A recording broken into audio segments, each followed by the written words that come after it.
أعوذ بالله من الشيطان الرجيم بسم الله الرحمن الرحيم وصلى الله على محمد وعلى آله الطيبين الطاهرين الذين أذهب الله عنهم الرجس وطهرهم تطهيرا اللهم صل على محمد وآل محمد ولعنة الدائمة الباقية على أعدائهم ومنكر فضائلهم وغاصب حقوقهم أجمعين من يوم عداوتهم إلى قيام يوم الدين أما بعد عباد الله أوصيكم ونفسي بتقوى الله فإن التقوى خير الزاد وبح المعاد وتنفع يوم لا ينفع فيه مال ولا بنون إلا من أتى الله بقلب سليم وصلى الله على محمد وعلى آله الطيبين الطاهرين اللهم صل على محمد وآل محمد وعجل فرجهم আমার প্রিয় দর্শক ও শ্রোতাবৃন্দ আসসালামু আলাইকুম ওয়া রাহমাতুল্লাহি ওয়া বারাকাতুহু আপনাদের সকলকে আন্তরিক সালাম ও শুভেচ্ছা জানিয়ে আজকের অনুষ্ঠান ইসলাম ইন বাংলায় আপনাদেরকে স্বাগতম জানাই। আজ জামাদুল আউয়াল মাসের 5 তারিখ। আজ মাওলা আলী আলাইহিস সালামের এবং জনাবে ফাতেমা জাহরা সালামুল্লাহ আলাইহার বড় কন্যা বিবি জাইনাব সালামুল্লাহ আলাইহার শুভ জন্মদিন। তাই আপনাদের সকলকে এই শুভ দিন উপলক্ষে বিবি জাইনাব সালামুল্লাহ আলাইহার শুভ জন্মদিবস উপলক্ষে আন্তরিক অভিনন্দন ও মোবারকবাদ জানাই। আশা করি আপনারা যে যেখানে আছেন ভালো আছেন, কুশল ও মঙ্গলে আছেন, সুখে থাকুন, শান্তিতে থাকুন, সমস্ত প্রকারের দুঃখ কষ্ট থেকে মুক্তিতে থাকুন। আল্লাহ রব্বুল আলামিনের কাছে এই কামনা করি। যারা অসুস্থ আল্লাহ তাদেরকে সুস্থতা দান করুন, যারা ঋণে ভুগছে আল্লাহ তাদেরকে ঋণ মুক্তি করুন। ওইরূপ যাদের জীবনে কোনো প্রকারের অভাব বা অশান্তি আছে আল্লাহ রব্বুল আলামিন তাদের সকলের জীবনে সুখ শান্তি দান করুন ও সকলের মনোকামনা ও আশাকে পূরণ করুন। আমাদের সকলকে সৎ পথে চলার, অসৎ পথ থেকে দূরে থাকার এবং এক অপরকে সৎ উপদেশ দেওয়ার তৌফিক দান করুন। আমরা যেন সত্য বা হক জিনিসকে জেনে শুনে মেনে তার উপরে আমল করে সেটা অন্যদের সামনে তুলে ধরতে পারি বা সকলের কাছে পৌঁছে দিতে পারি। আল্লাহ রব্বুল আলামিন আমাদেরকে সেই মনোবল ও নেক তৌফিক দান করুন। আমিন ইয়া রাব্বাল আলামিন। এই দোয়ার সঙ্গে আজকের পর্ব শুরু করতে চলেছি।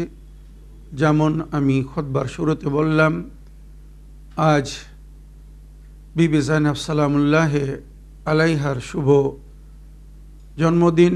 তাই আমি ওনার সংক্ষিপ্ত জীবনী এবং ওনার একটি কেরামত এবং ওনার কিছু মূল্যবান শিক্ষা বা তালিমাত আপনাদের সামনে তুলে ধরার চেষ্টা করব। বিবি জাইনাব সালামুল্লাহ আলাইহা, ওনার নাম জাইনাব বিনতে আলী, আর উনি মাওলা আলী আলাইহিস সালামের কন্যার রূপে বিখ্যাত ছিলেন।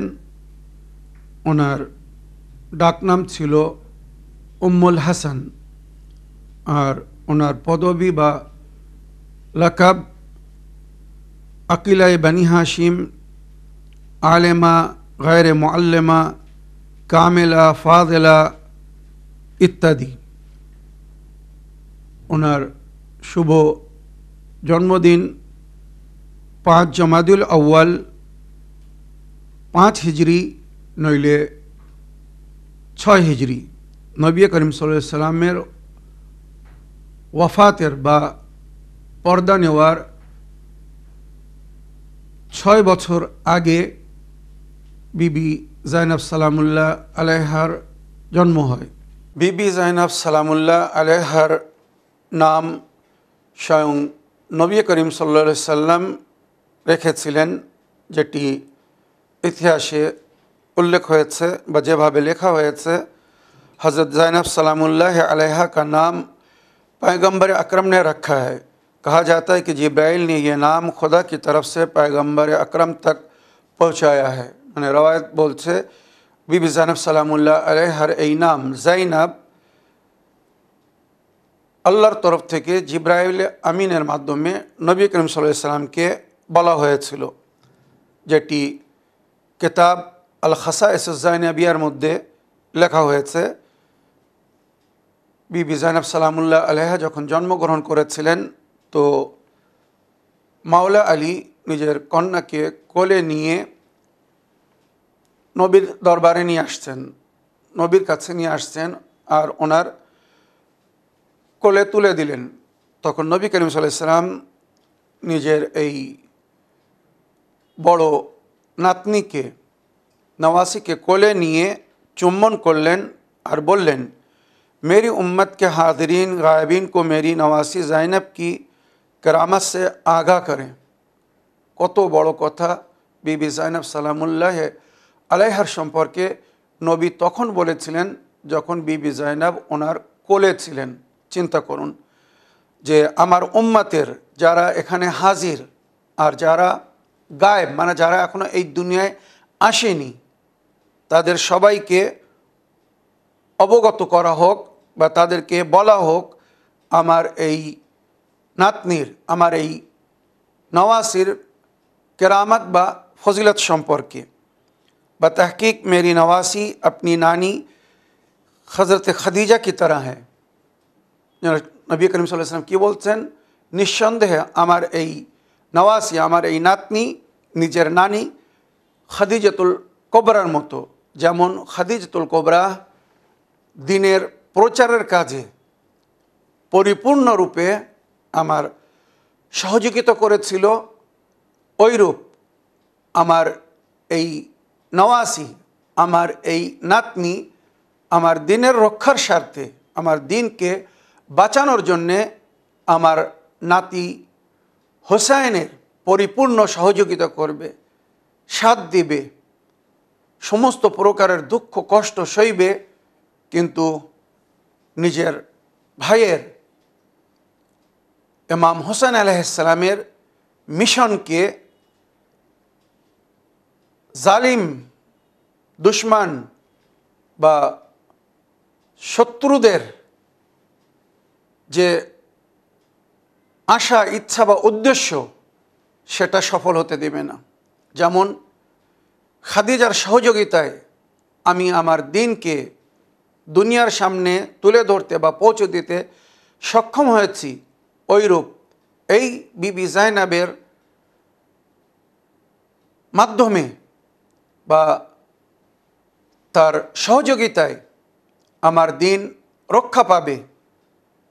যে দিনকে বাঁচানোর জন্যে হয়তো আমার নাতি, আমার নওয়াসা হোসাইন ও তার আপনদেরকে, সাথীদেরকে শহীদ করে দেওয়া হবে, কিন্তু তার শাহাদাতের পরে এই আমার নওয়াসি, এই আমার নাতনি জাইনাব কারবালার শহীদদের উদ্দেশ্যকে দুনিয়ার কাছে পৌঁছে দেবে। কেন তাদেরকে শহীদ করা হয়েছে, কী জন্যে তারা কারবালায় গিয়েছিল, আর এটাই ছিল বিবি জাইনাব সালামুল্লাহ আলাইহার সবচেয়ে বড় দায়িত্ব কারবালার ঘটনার পরে। কারবালার ঘটনা ওনার জীবনের সবচেয়ে বড় ঘটনা ছিল, আর কারবালার ঘটনার পরে পাসমান্দেগান মানে যারা বেঁচে ছিল তাদের খেয়াল রাখার দায়িত্ব বিবি জাইনাবের উপরে ছিল। এবং সেই সময় যিনি সময়ের যুগের ইমাম ছিলেন, ইমামে জাইনুল আবদিন আলাইহিস সালাম, ওনার হেফাজতের দায়িত্ব বিবি জাইনাবের ওপরে ছিল এবং সবচেয়ে বড় দায়িত্ব ছিল কারবালার ঘটনা, ইমাম হোসেন আলাইহিস সালামের শাহাদাত এবং এই যুদ্ধ বা এই লড়াই যেটা অন্যায়ের বিরুদ্ধে ছিল, বাতিলের বিরুদ্ধে ছিল, মিথ্যাবাদীদের বিরুদ্ধে ছিল, সেই ঘটনার সততা বা হকিকত দুনিয়ার সামনে তুলে ধরা বা দুনিয়ার সামনে পৌঁছে দেওয়া, যারা সেখানে ছিল না তাদের কাছে পৌঁছে দেওয়ার দায়িত্ব ছিল বিবি জাইনাব সালামুল্লাহ আলাইহা। আর সেটা উনি খুব সুন্দরভাবে পৌঁছে দিয়েছিলেন। এমনকি স্বয়ং জালিম শাসক, রুলার বা হাকিমের দরবারে উনি নিজের পিতার কণ্ঠে উচ্চস্বরে প্রকাশ্যরূপে নির্ভয়ে হকিকত বলেছিলেন। আর জালিমদের পরিণাম কি হবে সেটাও উল্লেখ করেছিলেন, যেটা আমি আগে ইনশাআল্লাহ আপনাদের সামনে তুলে ধরার চেষ্টা করব। তো বিবি জাইনাব সালামুল্লাহ আলাইহার সম্পর্কে নবী করিম সাল্লাল্লাহু আলাইহি ওয়াসাল্লাম এইভাবে ভবিষ্যবাণী করেছিলেন। ওনার নামের অর্থ হচ্ছে পিতার সম্মান। জাইনাব মানে যিনি নিজের বাবার জন্যে সুসম্মানের কারণ, আর নিঃসন্দেহে বিবি জাইনাব নিজের পিতার জন্যে সুসম্মানের কারণ ছিলেন। আর ওনার নামের শাব্দিক অর্থ হচ্ছে সৌন্দর্যতা বা সুগন্ধ। তো বিবি জাইনাব যেমন সুন্দর ছিলেন, ওইরূপ ওনার ভাষার থেকে সুগন্ধ আসতো, যেটা সবাই অ্যাকসেপ্ট করতেন। বিবি জাইনাব সালামুল্লাহ আলাইহার পদবী বা লাকাব হচ্ছে আকিলায় বানি হাশিম, মানে বানি হাশিম বংশের বুদ্ধিজীবী নারী, আলেমাতুন গায়রে মুআল্লেমা। এমন শিক্ষিকা ছিলেন যিনি কারো কাছ থেকে শিক্ষা লাভ করেননি, কিন্তু সব কিছু উনি জানতেন। শরীয়তের সংবিধান বা নারীদের ফিকহ শাস্ত্র অতি উত্তম রূপে জানতেন, যেটা হয়তো উনি নিজের মাতা পিতার কাছ থেকে গ্রহণ করেছিলেন বা শিখেছিলেন। আরেফা মানে উনি ইলমে ইরফান রাখতেন, সমস্ত মারেফাত রাখতেন। মুআসসিকা মানে যার উপরে পরিপূর্ণ বিশ্বাস করা যায়, সেই অস্তিত্ব বা ব্যক্তিত্বের মালিক ছিলেন বিবি জাইনাব। ফাজেলা সমস্ত ফজিলতের মালিক। আবেদায় আলে মোহাম্মদ বা আবেদায় আলে আলী বলা হয়েছে, মানে নারীদের মধ্যে বিবি জাইনাবের মা জননী জনাবে জাহরার নাম সবচেয়ে উপরে, তারপরে আলে মোহাম্মদের বংশের মধ্যে বা বানু হাশিমের মধ্যে নারীদের যে নাম সবচেয়ে সম্মানিত সমস্ত বিষয়ে, আর বিশেষ করে আল্লাহর উপাসনা বা ইবাদতের কারণে তিনি ছিলেন বিবি জাইনাব সালামুল্লাহ আলাইহা। নিজের জীবনে যখন থেকে উনি নামাজ পড়া শুরু করেছিলেন, কখনো তাহাজ্জুদ নামাজকে ত্যাগ করেননি। এমনকি কারবালার ময়দানে শবে আশুর বিবি রুকাইয়া রওয়ায়াত করছেন, সারা রাত আমার ফুফু আম্মা আল্লাহর উপাসনায়, ইবাদতে এবং পবিত্র কেতাব কোরআনে মজিদের তেলাওয়াতে ব্যস্ত ছিলেন। আল্লাহর সঙ্গে রাজ ও নিয়াজ এবং মোনাজাত করছিলেন। ইমাম জাইনুল আবদিন আলাইহিস সালামের বাণী বা বক্তব্য ওনার ফুফু আম্মার সম্পর্কে, যে আমাদেরকে যখন কয়েদি করে বন্দি করে কারবালা থেকে কুফা বা কুফা থেকে শাম নিয়ে যাওয়া হচ্ছিল, আমার ফুফু আম্মা আমারিতে উটের পিঠে বসে তাহাজ্জুদ নামাজ পড়ছিলেন। এক ওয়াক্তের নামাজ উনি কাজা করেননি। আর মাওলা ইমাম হোসেন আলাইহিস সালাম যখন শেষ বিদায়ের জন্য এসেছিলেন, তো নিজের বোনকে সমস্ত দায়িত্ব বোঝানোর পরে কি কি সমস্যার সম্মুখীন হতে হবে, বিবি জাইনাবকে কোথায় কোথায় যেতে হবে, কিভাবে পরিস্থিতিকে নিয়ন্ত্রণ করতে হবে, সব কিছু বলার পরে ইমামে হোসেন আলাইহিস সালাম নিজের বোনের কাছে একটি দাবি রেখেছিলেন, আর সেটা ছিল ইয়া উখতি জাইনাব লা তানসিনা ফি সালাতিল লাইল, আয় আমার বোন জাইনাব তাহাজ্জুদ নামাজে যেন আমাকে ভুলো না। চিন্তা করুন, শামে গরিবায় যেখানে সব কিছু জ্বললে পুড়ে ছাই হয়ে গিয়েছিল, জালিমরা খায়মায় আগুন লাগিয়ে দিয়েছিল, সেই জ্বলন্ত খায়মার ছায়ের ওপরে দাঁড়িয়ে বিবি জাইনাব তাহাজ্জুদ নামাজ পড়েছিলেন। তাহলে কত আলেমা, কত আবেদা, কত মারেফাত রাখতেন এবারে ভেবে দেখুন। তো বিবি জাইনাব আবেদায় আলী ছিলেন, সিদ্দিকায়ে সোগরা, ওনার মা সিদ্দিকায়ে কোবরা, উনি সিদ্দিকায়ে সোগরা ছিলেন, বা মাসুমায়ে সোগরা, ওনার মা মাসুমায়ে কোবরা ফাতেমা জাহরা, উনি মাসুমায়ে সোগরা ছিলেন। আমিনাতুল্লাহ নায়েবাতুজ জাহরা, ওই জন্য বিবি জাইনাবকে সানিয়ে জাহরা বলা হয়। নায়েবাতুল হুসাইন, ইমাম হুসাইন আলাইহিস সালামের উনি নিয়াবাত করেছিলেন কারবালার ঘটনার পরে। আকিলাতুন নেসা, নারীদের মধ্যে সবচেয়ে বুদ্ধিজীবী নারী ওনাকে বলা হয়েছে। শরিকাতুল শহাদা ও শরিকাতুল হুসাইন ওনাকে বলা হয়েছে। ফসিহা বালিগা, মানে খুব স্ট্যান্ডার্ড ল্যাঙ্গুয়েজ উনি ব্যবহার করতেন যখন খুতবা দিতেন, অতি উচ্চ ভাষা, সম্মানিত ভাষা ব্যবহার করতেন।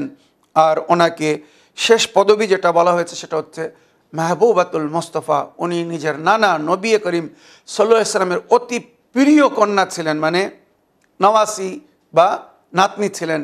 নবী ওনাকে খুব আদর করতেন, যেখানে যেতেন ওনার সঙ্গে সাক্ষাৎ করে যেতেন, আর যেখান থেকে ফিরে আসতেন এসে ওনার সঙ্গে সাক্ষাৎ করতেন, কোলে তুলে চুম্বন করতেন। যেমন ইমামে হাসান ও হুসাইনকে নবী ভালোবাসতেন, ওইরূপ নিজের দুই নাতনি জাইনাব ও কুলসুমকে ভালোবাসতেন। আর বিশেষ করে জাইনাবকে অতিরিক্ত, মানে অধিক আদর করতেন, আর মুখে, হাতে, বাজুতে চুম্বন করতেন। তো ওনাকে যখন জিজ্ঞাসা করা হলো, আপনি আমার কন্যার বাজুতে কেন চুম্বন করেন, তখন উনি বলেছিলেন, আমার দিনের রক্ষার স্বার্থে এই বাজুতে, বাহুতে রশ্মি বন্ধন করা হবে, রশ্মি বেঁধে নিয়ে যাওয়া হবে। সব কিছু নবী বলে গিয়েছিলেন। এইগুলো জানার প্রয়োজন আছে। বিবি জাইনাব অনেক কষ্ট সয়েছিলেন। কারবালার ঘটনার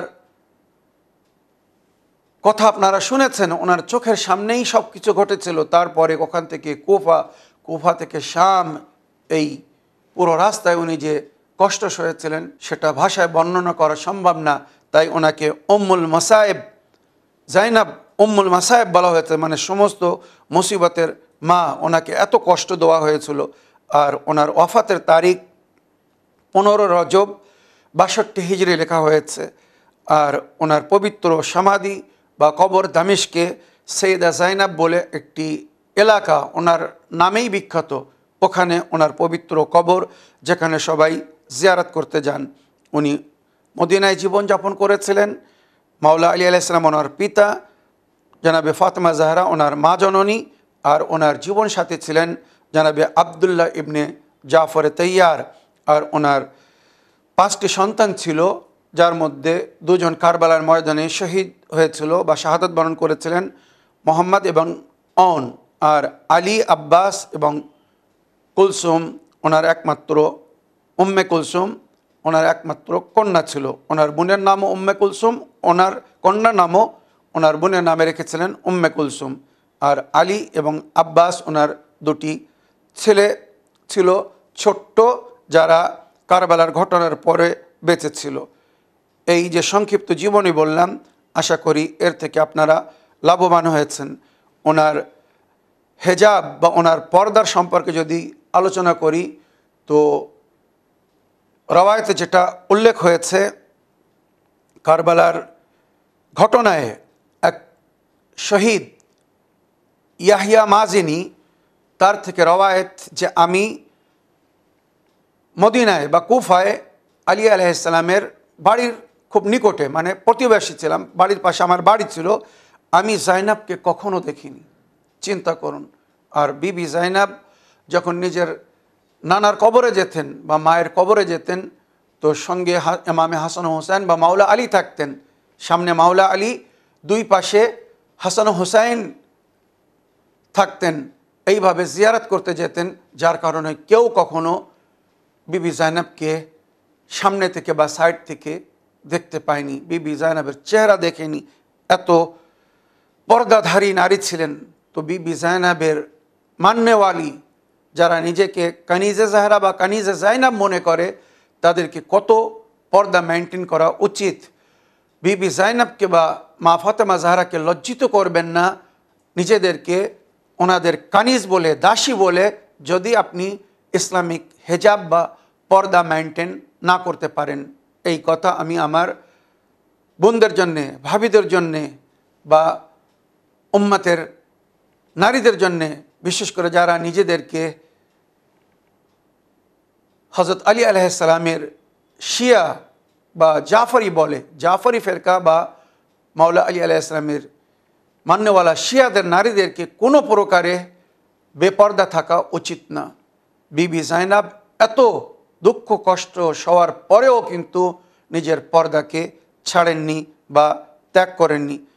এছাড়া ওনার কেরামতের মধ্যে যেটা জিকির হয়েছে, বিবি জাইনাব সালামুল্লাহ আলাইহা উনি যে খুতবা দিয়েছিলেন তার কিছুটা অংশ বা সামান্য কিছুটা আমি উল্লেখ করব। তবে তার আগে ওনার কেরামত, যার জিকির নবী করিম সাল্লাল্লাহু আলাইহি সাল্লাম ভবিষ্যবাণী করেছিলেন যে আমার এই নাতনি, এই নওয়াসি সাহেবে কেরামত হবে, তার মাধ্যমে আমার উম্মত, নারী হোক আর পুরুষ, অনেক শিক্ষা পাবে এবং বহু বিষয়ে তারা লাভবান হবে।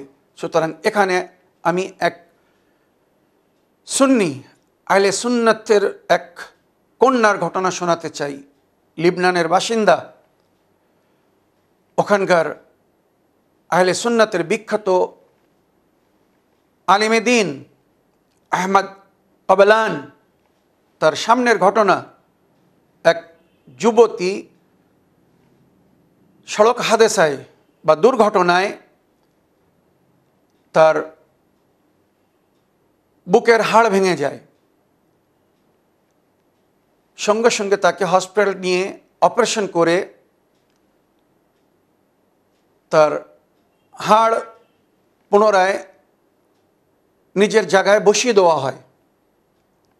কিন্তু হাড়ের ব্যথা, পাঁজরার হাড় ভেঙে গেলে যে ব্যথা লাগে, ডাক্তাররা এ বিষয়ে বলেছে শরীরের অন্য কোনো হাড় ভেঙে গেলে ব্যথা সহ্য করা যায়, কিন্তু পাঁজরার হাড় ভেঙে গেলে সে ব্যথা সহন করা যায় না। কেননা পাঁজরার হাড় ভেঙে গেলে যখন আমরা নিঃশ্বাস নেই তো আমাদের লাংস, ফুসফুসি ফলে কমে। মনে রাখবেন, নিঃশ্বাস যখন আমরা নিই ওটা ফুলে যায়, আবার নিঃশ্বাস যখন ছাড়ি ওটা কমে যায়।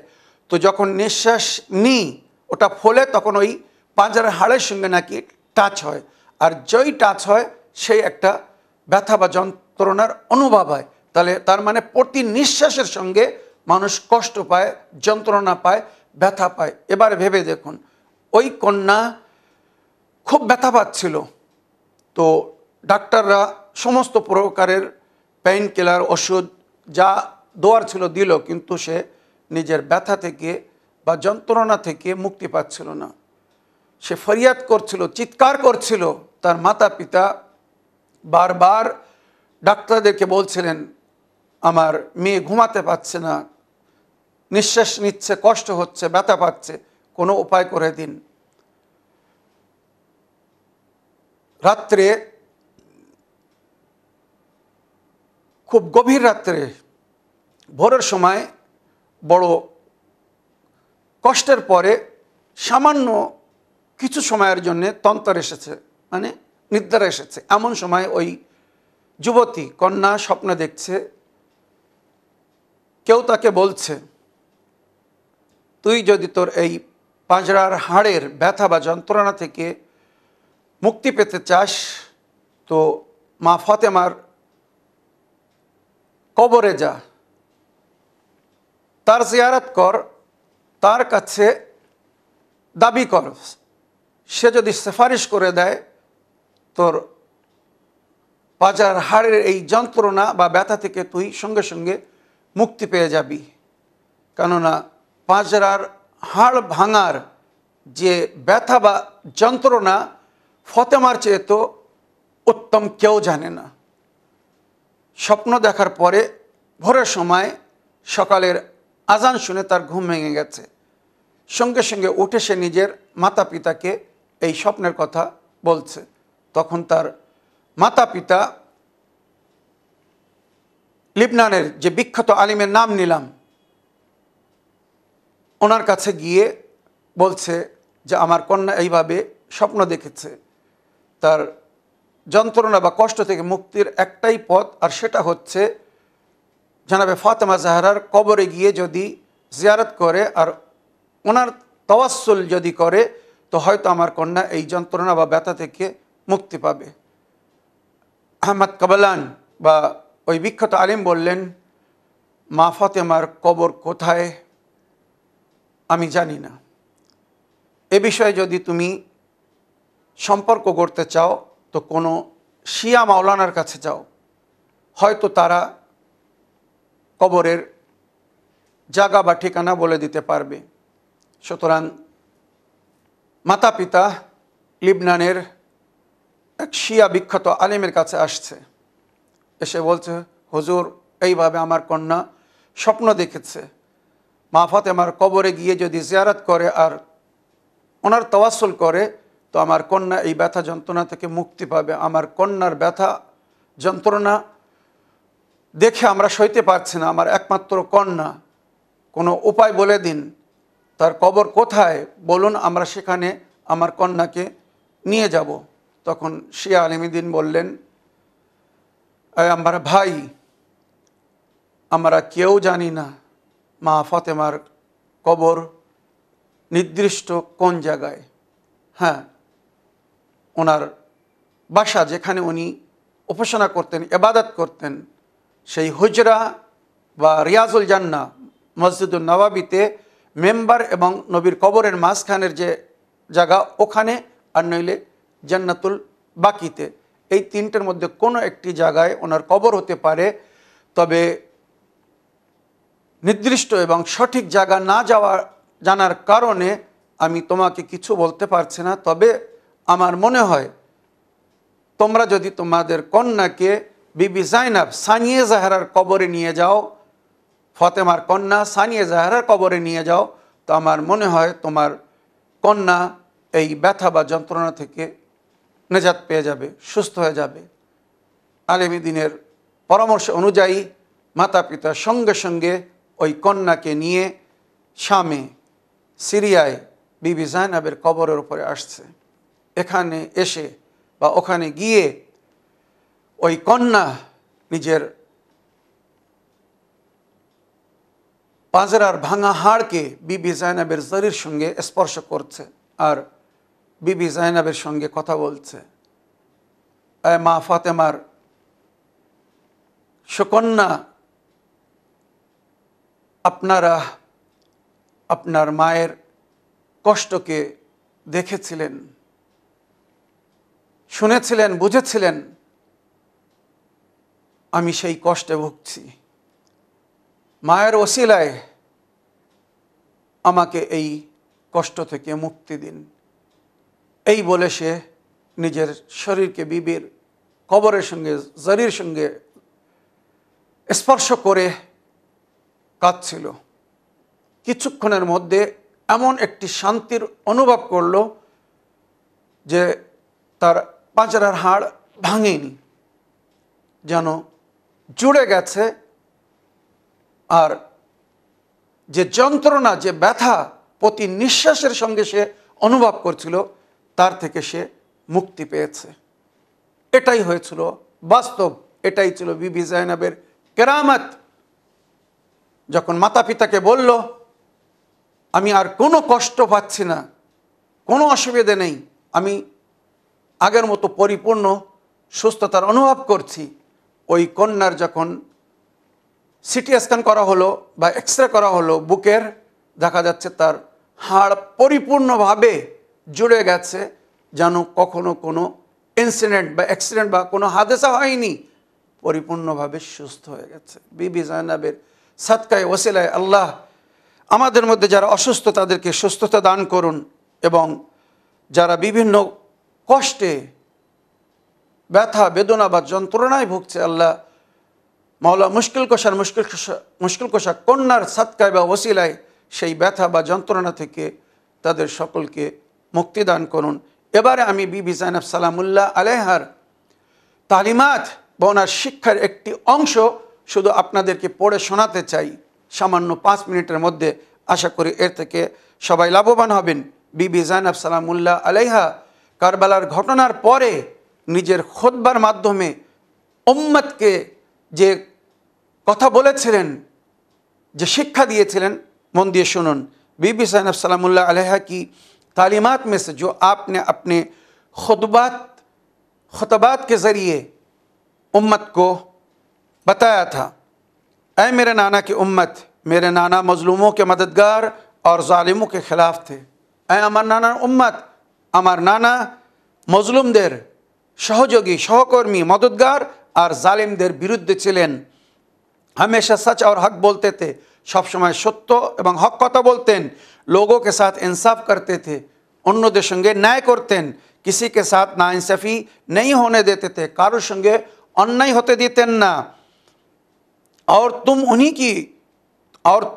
उन्हीं के उम्मती होकर मजलूम के खिलाफ जालिम का साथ दे रहे हो। बीबी ज़ैनब किभाबे बोलছেন একবার ভেবে দেখুন। তোমরা সেই নবীর উম্মত হয়ে मजलूमदेर बिरुद्धे जालिमदेर साथ दिচ্ছ, हक के खिलाफ बातिल के साथ खड़े हो, हकेर बिरुद्धे बातिलेर संगे दाड़िये आछो। तुम्हें क्या हो गया, तुम्हादेर की होयेछे? इतनी जल्दी तुमने अपने नबी की तालीमात को भुला दिया, एत ताड़ाताड़ी तोमरा निजेर नबीर शिक्षा बा तार तालीमात के भूलिए दिएछो। रोज़े महशर जब नबी करीम सल्लल्लाहु अलैहि वसल्लम पूछेंगे तो तुम क्या जवाब दोगे? हाशरेर मयदाने जखन नबी तोमादेर काछे जिज्ञासा करबे आमार आलेर उपरे आमार आहले बायतेर उपरे जुलुम हच्छिलो, तोमरा केन चुप छिले? कि उत्तर देबेन? एकबार भेबे देखुन। এই প্রশ্ন বিবি জাইনাব কিয়ামত পর্যন্ত পুরো উম্মতের সামনে রেখে গেছেন, এই কোশ্চেন মার্ক সমস্ত মুসলমানের জন্য।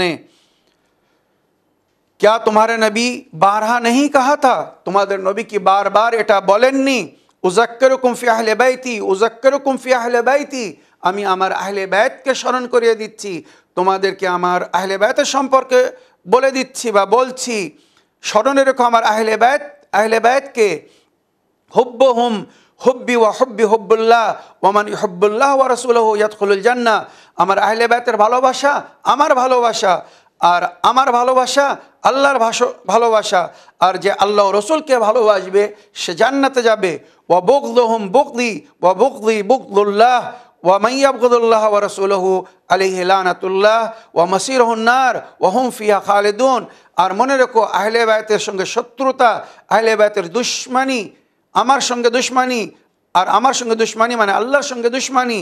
আর আল্লাহ ও রাসূলের সঙ্গে যদি কেউ দুশমনি করে বা আল্লাহ ও রাসূলকে যদি কেউ নারাজ করে তো তার উপরে আল্লাহর লানাত।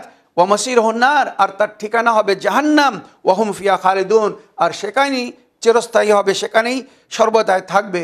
এটা উম্মতকে बीबी ज़ैनब बोलेছিলেন, तुम्हारे नबी ने तुम्हारे लिए और तुम्हारे बाद क़यामत तक आने वाली उम्मत के लिए कुरान और अहले बैत अलैहिमुस्सलाम को ज़रिया हिदायत और निजात करार दिया।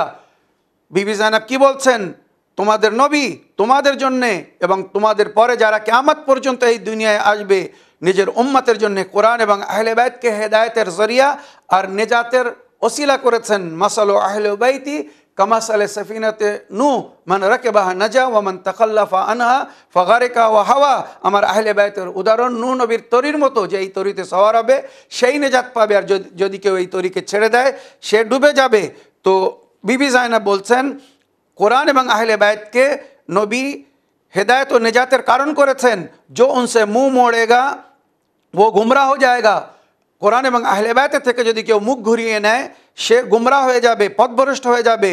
गुमराह का ठिकाना जहन्नम होगा, और जे गुमराह হয়ে যাবে পথভ্রষ্ট হয়ে যাবে তার ঠিকানা জাহান্নাম হবে। क्या तुम जवाना ने जन्नत की राह को छोड़कर जहन्नम के रास्ते पर गामजान हो गए हो? बीबी ज़ैनब তাদেরকে বলছিলেন তোমরা জওয়ানানে জান্নাত হাসান ও হুসাইনের রাস্তাকে ছেড়ে जहन्नमेर पथेर पथिक हो गेछो। याद रखना, जो अपने नबी की अहले बैत के साथ नारवा सलूक करेगा दुनिया और आखिरत दोनों जहाँ में जलील और रुसवा होगा। मने रखो যারা নিজের নবীর আহলে বাইতের সঙ্গে অন্যায় করবে, অবিচার করবে বা দুর্ব্যবহার করবে তো দুনিয়া ও আখিরাত উভয় স্থানে তারা লজ্জিত হবে, তারা তুচ্ছ হবে।